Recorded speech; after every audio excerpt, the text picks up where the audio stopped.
الحمد لله رب العالمين والعاقبة للمتقين ولا عدوان إلا على الظالمين وصلى الله وسلم على نبينا محمد وعلى آله وأصحابه أجمعين وعلى كل من تبعهم بإحسان إلى يوم الدين أما بعد فقال المؤلف رحمه الله تعالى وأن يجعلك مباركا أينما كنت فهذا دعاؤه الثاني لقارئ كتابه وفي كلمة البركة مسائل.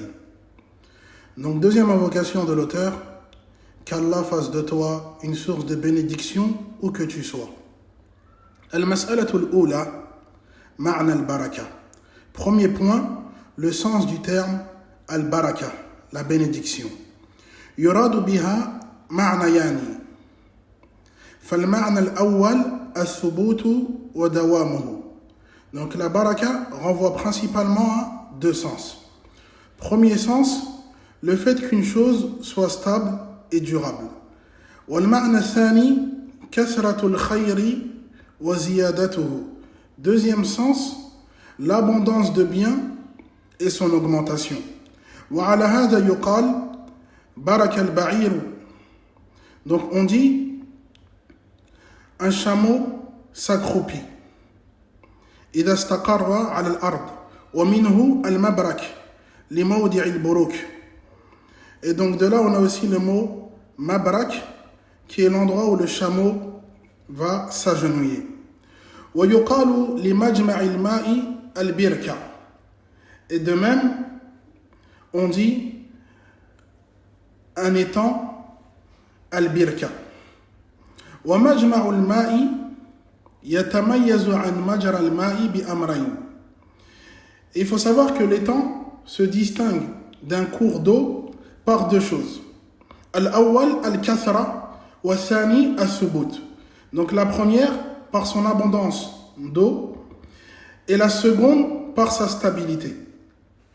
المسألة الثانية معنى تبارك الله وما يترتب على ذلك.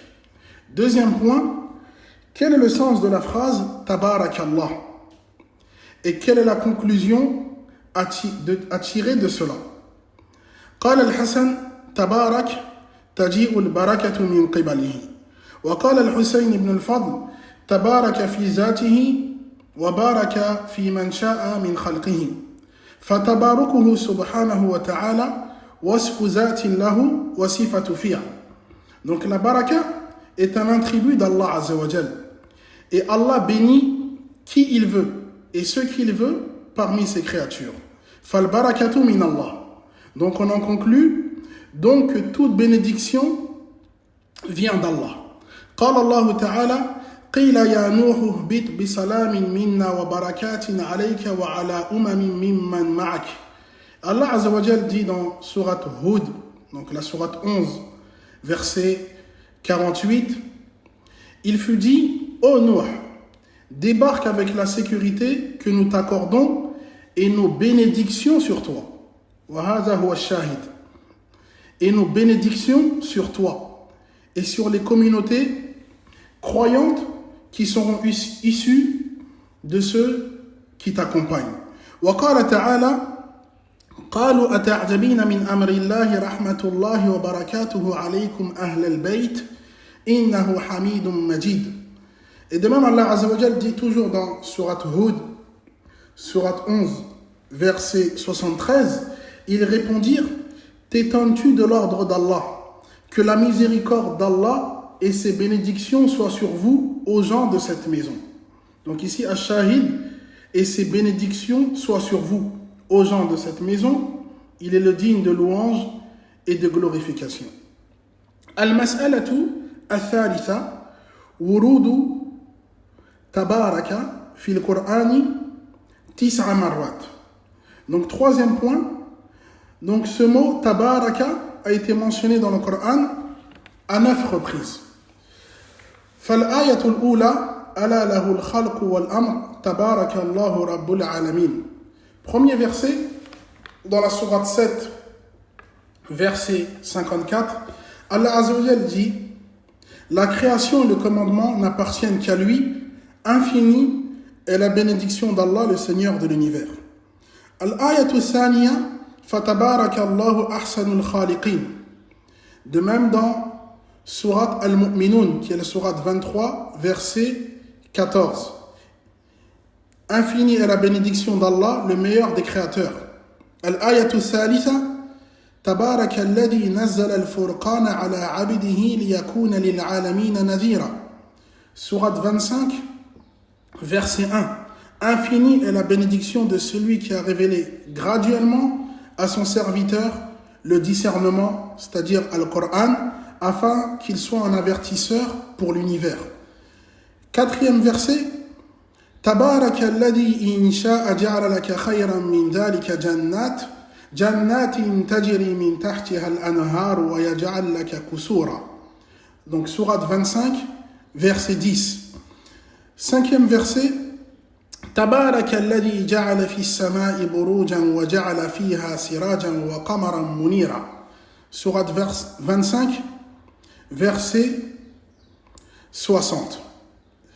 الآية السادسة فتبارك الله رب العالمين. Sixième verset, Surat le pardonneur, qui est la Surat 40, verset 64. Septième verset, وتبارك الذي له ملك السماوات والأرض وما بينهما وعنده علم الساعة وإليه ترجعون. Surat 43, verset 85. Huitième verset, Al-Ayatu Thamina, Tabaraka asmu rabbika dhil jalali wal ikram. Donc Surat Ar-Rahman, Surat 55, verset 78. Wal-Ayatu Tasi'a, Tabaraka alladhi biyadihi al-mulku wa huwa ala kulli shay'in qadir. Neuvième verset, Surat Al-Mulk, qui est la Surat 67, traduit par la royauté ou encore la souveraineté, verset 1. Infini est la bénédiction de celui qui détient la souveraineté et qui est omnipotent. Al-Mas'alatu ar-rabi'a, quatrième point, Du'a al-mu'allifi hadha لقارئ كتابه مقتبس من القرآن من قوله تعالى عن عيسى بن مريم وجعلني مباركا أينما كنت. Donc cette invocation que l'auteur a faite pour le lecteur de son livre est tirée d'un verset du Coran, et plus particulièrement dans la sourate 19, verset 31, lorsqu'Allah nous informe de certaines choses concernant Isa ibn Maryam et dit: et il a fait de moi une source de bénédiction où que je sois. Al-mas'alatu al-khamisa ma'na qawlihi ta'ala wa ja'alani mubarakan aynama kunt. فللسلف أقوال مختلفة بمعاني متقاربة. Donc cinquième point, quel est le sens de ce verset? Donc verset 31, sourate 19. Les pieux prédécesseurs ont plusieurs paroles qui renvoient à un sens plus ou moins identique. Faqila nabiyan. Donc il fut dit, en explication de ce verset, donc il m'a rendu béni et il a fait de moi un prophète. Waqila amiran bil ma'rufi wa nahiyan 'anil munkar. Deuxième explication, il a fait de moi quelqu'un qui ordonne le bien et qui interdit le blâmable. Waqila mu'alliman lil khayr haythuma kunt.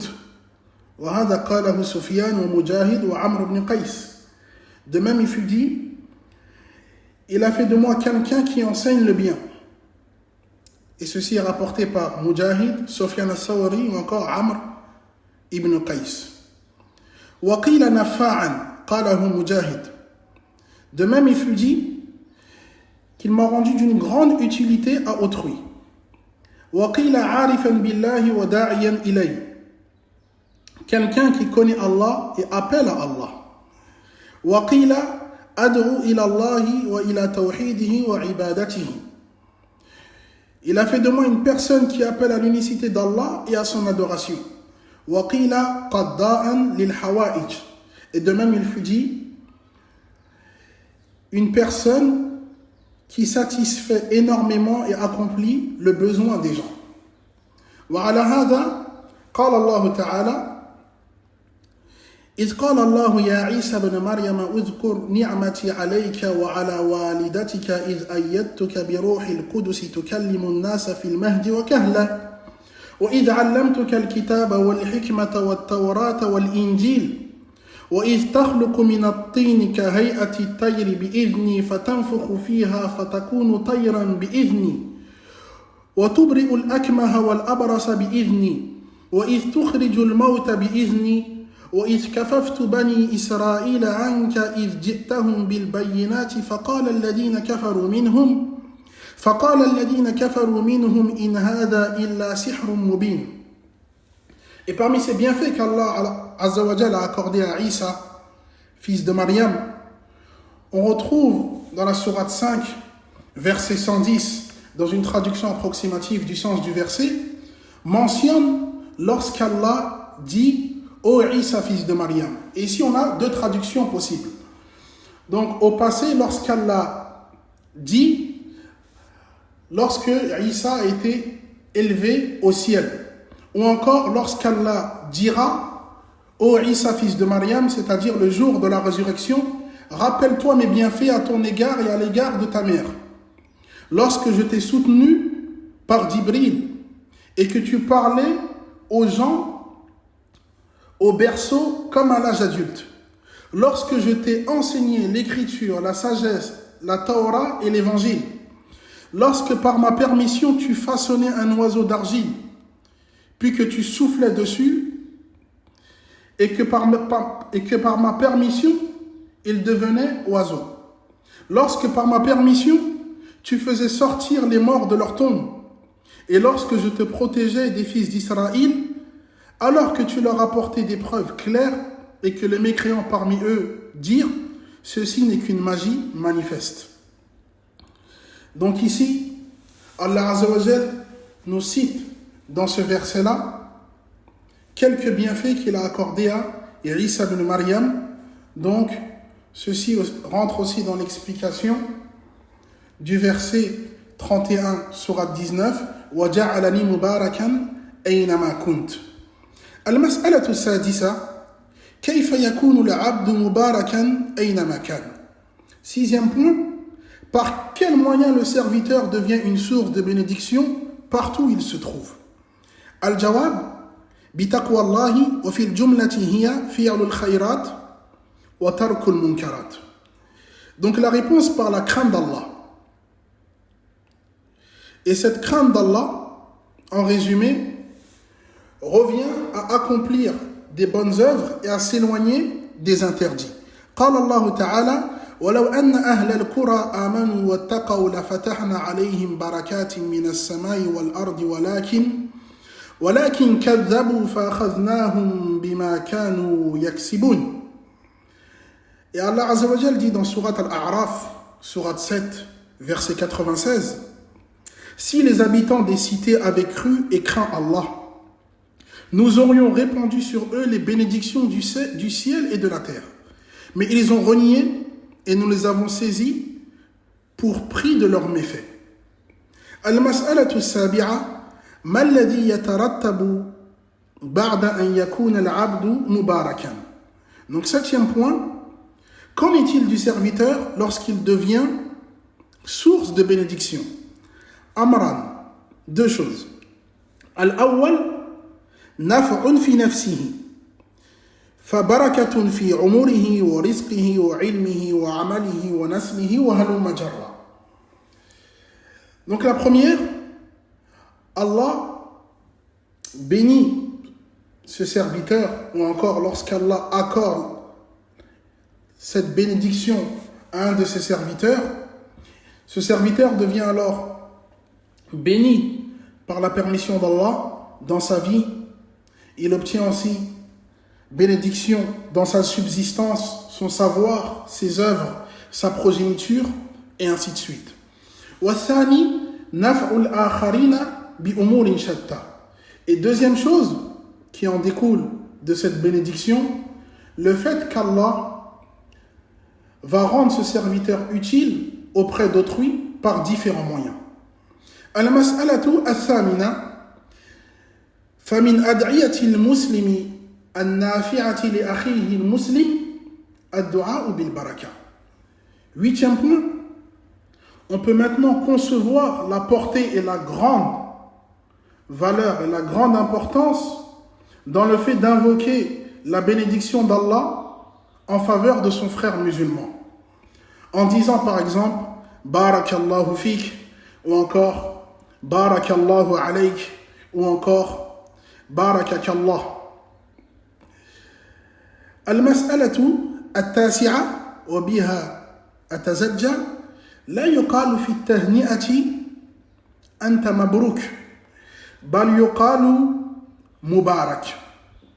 Neuvième et dernier point, on ne dit donc pas à son frère musulman Mabrouk pour le féliciter, mais on dit plutôt Mubarak. فخلاصة القول أن ذكرت 9 مسائل. Donc on aura cité 9 points. Premier point, le sens de la bénédiction. Deuxième point, que veut dire ce terme Tabarakallah? Donc ce terme-là veut dire qu'Allah Azza wa Jal possède cet attribut-là qui est la bénédiction, la baraka, et il l'accorde et l'octroie à qui il veut parmi ses serviteurs. Troisième point, on a dit que ce terme-là, tabaraka, a été mentionné dans le Coran à 9 reprises. Quatrième point, l'auteur a tiré cette invocation du Coran, plus précisément, sourate 19, verset 31. Cinquième point, quel est le sens de ce verset-là? Donc, sourate 19, verset 31. Sixième point, comment être une source de bénédiction. Septième point, qu'est-ce qui découle de cette bénédiction? Huitième point, l'importance et la grande portée de cette magnifique invocation lorsqu'on en a compris l'essence. Et neuvième et dernier point, le fait de ne pas dire à une personne Anta Mabrouk, mais plutôt de dire Anta Mubarak. وبهذا القدر نتزجى فبارك الله في وفيكم فهذا والله أعلم وصلى الله على نبينا محمد وعلى آله وأصحابه أجمعين.